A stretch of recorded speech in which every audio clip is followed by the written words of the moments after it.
O salário médio das mulheres, nesse período, nesses 10 anos, aumentou, em termos reais, 10%. Cerca de 10%. O dos homens, cerca de 1,9%. Essa é uma das explicações também que as mulheres estão alcançando também melhores postos, né? Tem outra tela que a gente não mostrou aqui, que mostra que a participação das mulheres em cargo de direção, gerenciamento, né? Chefia, presidente da Codeplan, secretária de Estado, né? Aumentou no período a participação da mulher em cargos, o que são cargos de maior salário. E daí porque o aumento salarial médio, na média, cresceu muito mais que o salário médio dos homens. Não tem outra tela antes não? Tu pulou? É essa mesmo? Esse agora é reduzir a mortalidade na infância. Tem mortalidade da infância e mortalidade infantil, há uns diferentes de conceito. O link que a gente utilizou tem mortalidade infantil, o ícone, né? Mas o nome que é mais utilizado é mortalidade na infância. Mas o significado, para nós aqui, é o mesmo. Mortalidade na infância. A gente mede aqui a taxa de mortalidade infantil por 1.000 nascidos vivos. Isso é o seguinte, isso tem havido uma melhoria geral no Brasil. Há uma tendência de queda da mortalidade. Inclusive, em relação à mortalidade infantil, o Brasil está cumprindo exatamente as metas do milênio. Então, isso aí é uma coisa importante. E no Distrito Federal, a queda está sendo muito grande. Qual é o desafio nosso? É reduzir mais drasticamente, mais rapidamente isso. Né? Por isso o acompanhamento dos programas e ações, não é, Zé Ricardo? São importantes para a gente fazer. Então, teremos aqui uma parceira, que é a Ogami, para fazer o acompanhamento das áreas de saúde em relação a isso aqui, é o próximo indicador, principalmente, que a gente vai mostrar que é uma preocupação. Essa é a mortalidade materna. E aí mora o perigo. A mortalidade materna cresceu no Distrito Federal nos últimos anos, de 2000 para 2009, no período 2000-2004, esse quadriênio, e nesse quadriênio aqui, nesse quinquênio, na verdade. Ela cresceu enormemente. A taxa média é 0,33 por 1.000 nascidos vivos, 0,40 por 1.000 nascidos. Isso é muito preocupante. Isso nós temos aqui na nossa equipe hoje pessoas que estão na área da saúde, são da área da saúde. Nós temos duas técnicas, a Jamila e a Márcia, são da área da saúde, são ciências sociais, mas são servidoras públicas da saúde.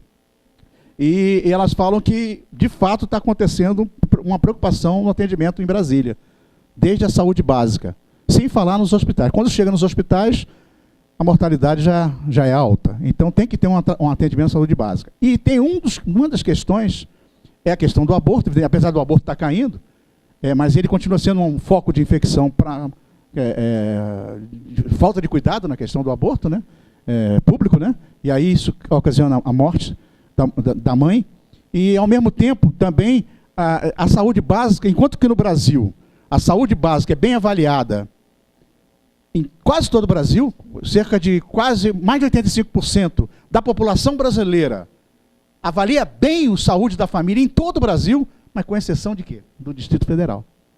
Por quê? Porque não tem saúde aqui da família. 5% de cobertura. Daí, o investimento do governo nosso, e não é fácil esse investimento, a recuperação, o investimento em contratar profissionais e aumentar a saúde da família, até porque o governo federal não gastava o recurso transferido para o governo federal, até bem pouco tempo não podia nem assinar convênio, porque estava inadimplente, porque não prestava conta. Então, tudo isso são investimentos que têm um resultado mais a médio e longo prazo, e não a curto prazo. E na saúde materna é um exemplo disso. Esse aqui a gente tem que acompanhar junto com a Secretaria da Mulher, viu, Zé? Temos que acompanhar isso, porque não dá para fazer, por exemplo, o foco só no saúde básica.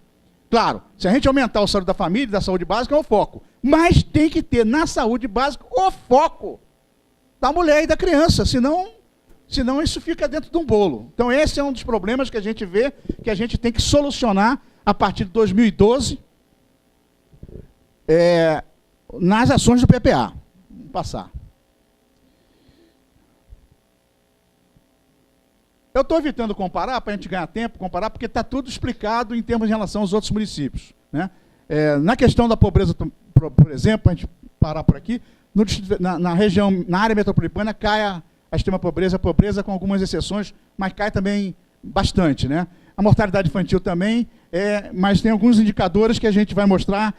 Na educação é muito variado, depende de cada município, tem que analisar cada caso, daí a preocupação com a gente comparar. Mas vamos mostrar a questão da AIDS aqui, por local de notificação. E na área metropolitana, a notificação pode ocorrer em qualquer lugar, onde for atendido. De repente pode estar inflado alguns dados em relação à notificação. Mas no Distrito Federal, a queda também, nesses 2 grandes períodos, a queda é muito grande dos novos casos de AIDS, porque o indicador para a AIDS são os novos casos. Então cai bastante, há um investimento grande em cair. Nós temos que cair mais ainda. E aí tem um agravante, que não é no Distrito Federal, é na área do entorno. Na área do entorno cresce em todos os lugares a AIDS. E é esse fenômeno do crescimento da AIDS para a área metropolitana, município da área, é um fenômeno nacional, que está acontecendo em todo o Brasil. A AIDS sai das capitais, das grandes cidades, e vai para o interior. E aí o controle é menor, e isso é um perigo muito grande. Então, é importante a relação da saúde, aí já começa a ter o primeiro trabalho da saúde do Distrito Federal com o entorno. Não é só para atender, não. É para resolver o problema de maneira global. Não dá para tratar esse assunto só no Distrito Federal. Porque senão ele tem a AIDS no entorno e vem para ser notificado no Distrito Federal. Ainda tem isso. Então pode ser que esteja subestimada a tendência de crescimento da AIDS na área metropolitana e está superestimada no Distrito Federal. Pode estar acontecendo isso. O próximo. Aí a gente resolveu mostrar a dengue. Não é um objetivo universal, né, a questão da dengue, mas é um problema brasileiro e um problema do Distrito Federal. E a dengue aqui é impressionante. Ela estava sob controle num período aqui, em 2010 há um crescimento vertiginoso da dengue, um descontrole dele. Esse fenômeno é um fenômeno de toda a área metropolitana. Com exceção de Padre Bernardo, que cada ano cai a notificação para dengue, se bem que em 2011 a dengue cresceu também para Padre Bernardo, então cresceu a dengue em toda a área do entorno. Toda a área do entorno, ela cresceu, com exceção de Padre Bernardo. Mas em 2011, aconteceu o fenômeno, o DF cai. Cai 55% a incidência de dengue, notificação de dengue no Distrito Federal. E aumenta em toda a área do entorno. Então é preciso também um trabalho conjunto da área do entorno para o enfrentamento. Botamos 2011, o único dado de 2011, isso não está no portal. Nós botamos aqui só para exemplificar, mostrar o esforço aí que está sendo feito para o combate à dengue no Distrito Federal, apesar de ainda estar numa incidência bastante alta. Mas a tendência já começa a ser uma tendência já começa a haver um controle desse processo da dengue no Distrito Federal. Bom, aí tem o objetivo 7, que é garantir a sustentabilidade ambiental. Aqui, faltam muitos dados ainda, a gente não colocou aqui os dados de vegetação, né, que são uns dados importantes aqui no Distrito Federal. Há uma desigualdade grande também da cobertura vegetal no Distrito Federal. O plano piloto é uma coisa, rural é outra, e as cidades são outra. E ainda faltam muitos dados. Aqui a nossa PIDAD pode dar bastante dado para a gente quando a gente for fazer a desdobramento disso por região administrativa. Mas aqui a gente pegou 2 dados do IBGE aqui, que são dados gerais, né, de 91 e 2010.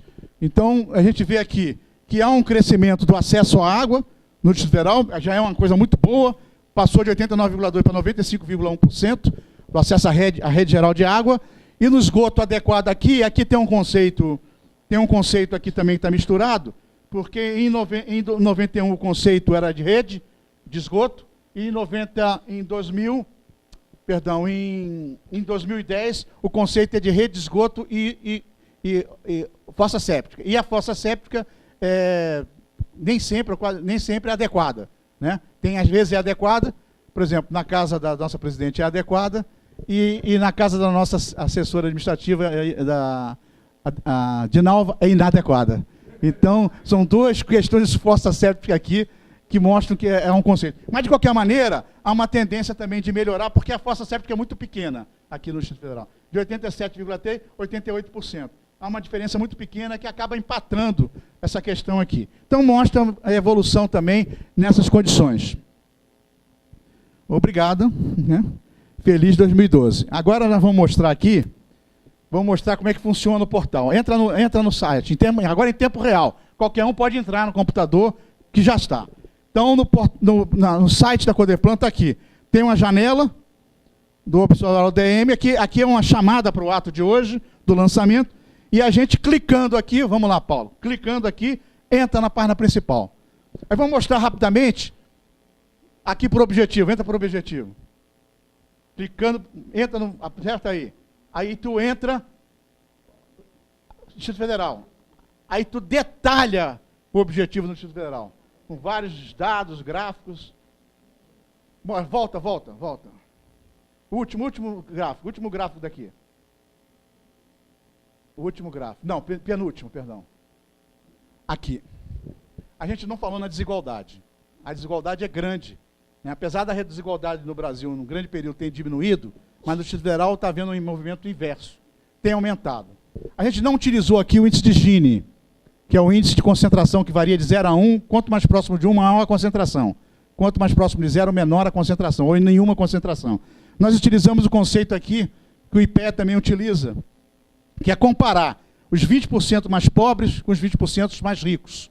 A renda apropriada pelos 20% mais ricos relativamente à renda apropriada pelos 20% mais pobres. Então, os 20% mais ricos, em 1990, ganhavam 28,2 vezes, se apropriavam de uma renda 28 vezes maior do que a renda dos mais pobres. Aqui aumentou, apesar de ter caído de 2001 para 2009, mas a tendência aqui não é essa, é aumentar. O índice de Gini, o indicador cresce sempre. Dos mais ricos em relação ao mais pobres, passou de 28 para 29,7 vezes, mostrando que os mais ricos estão apropriados. E aqui tem uma característica, os dados da PIDAD já mostrou o serviço público, né? A administração pública tem um salário maior, tem um poder de negociação maior, os servidores públicos, tem um nível de qualificação maior também, e a renda vai. Então, essa desigualdade é uma desigualdade estrutural. Se nós não tivermos uma política de incorporar a economia privada, outros setores, o setor privado, para poder elevar, qualificar e aumentar o salário, essa distância vai continuar. Essa é uma das questões. Isso não pode ser resolvido só no âmbito do Distrito Federal. Por isso a discussão do entorno é muito importante nessa discussão da economia. Em Águas Lindas, a gente mostra, então, funciona, mostra que funciona. Já está tudo no ar isso aí. A gente faz os mesmos dados para Água Linda. Volta. Não precisa mostrar mais não, que já viu que funciona.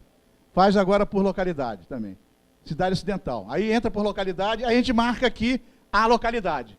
Fica georreferenciada a localidade aqui. Não precisa mostrar não, porque já viu que funciona. Ah, mortalidade da infância, estão todos os dados de Cidade Ocidental. Volta. Agora vamos para aí. Área metropolitana. Aí aqui a gente dá uma descrição, mostra que essa é uma denominação que a gente utiliza, mas que na verdade não está institucionalizada por lei. Por isso que a gente está chamando de área metropolitana e não de região metropolitana. E são os municípios que têm maior influência na área de mercado e de acesso a serviços públicos aqui no Distrito Federal. Aqui estão os dados da população. A população, no censo de 2010, a área e a densidade demográfica. Você vê que o Distrito Federal corresponde a 24% da área e corresponde a 73,7% da população. A maior densidade demográfica está em Valparaíso, com 2.197 pessoas por quilômetro quadrado. Maior que o próprio Distrito Federal, maior que Águas Lindas. As publicações. Nós temos as publicações duas. Esse trabalho foi feito para o Seminário Internacional em junho. E pode mostrar. Que é o trabalho que já está publicado. Volta. E agora o segundo, que esse é o novo, que foi feito recentemente, em paralelo ao nosso observatório, e que tem aqui todos, pode passar, dá uma passada, tem toda uma análise mais detalhada, comparando todos os municípios, objetivo por objetivo do milênio. Pode passar. Programas e ações. Esse aqui vai ser exatamente o link que a gente vai fazer acompanhamento dos programas e ações que estão no PPA. Só está disponibilizado aqui o projeto de lei do PPA. Quando a gente implantar o sistema a partir janeiro do ano que vem, tiver sancionado o PPA, nós vamos acompanhar, não o PPA inteiro, mas os programas e ações que têm a ver diretamente com os objetivos do milênio. Mês a mês. Execução orçamentária e metas alcançadas. Observatório. Aí é uma explicação do observatório. Nós temos um link com o PNUD. Volta. Ah, mostra o link do PNUD. Tá funcionando. Volta. Se não funcionar, já sabe, hein? Se não funcionar, já sabe. Presidência da República. Na Presidência da República, o site é diretamente na Secretaria de Estudos e Pesquisas Políticos Institucionais, que é a Secretaria-Geral da Presidência, que acompanha os objetivos do milênio nacionalmente. Já então está aqui. E eles lançam um prêmio ODM que a gente está explicando. E o IPEA, que é o órgão federal encarregado de fazer análise dos objetivos do milênio a nível nacional. Aí entra no site do IPEA, que tem um link aqui dos objetivos do milênio também. Aparece um link aqui. Não, volta então. Não, pode passar. Pode passar, já viu. Passa por quem somos.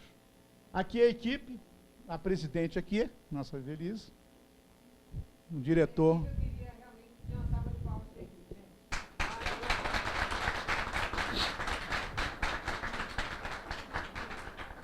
Na verdade, é que essa equipe toda aí... Ah, tem um aniversário. Uma das equipes é a Virgínia, que é uma das gerentes nossas de proteção popular, faz aniversário hoje. 28 anos. A equipe é a equipe jovem. Eu que aumento a idade média da equipe. A equipe é mais de equipe jovem mesmo. Bom, essa equipe... Fale conosco. O Fale Conosco, então, hoje já pode entrar. Nós temos um e-mail do Observatório. Isso entra na nossa equipe lá. E no e-mail do Observatório a gente consegue saber as informações, as demandas, as reclamações, os elogios, muitos vão ter, né? Essa coisa toda que vão aparecer aqui. Mas a gente quer, é uma discussão que a gente quer fazer com a assessoria de comunicação, com a Carol aqui, a Codeplan tem um Fale Conosco.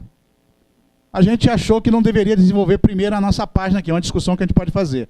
A gente podia acessar o 156, linkar o 56, colocar o ADM no 156 também, para eles entrarem no 156. E o 156 mandar para a gente, como manda para todo mundo, né? Quando manda para qualquer coisa. Ou então, eles podem clicar aqui diretamente e já mandar diretamente para a nossa equipe.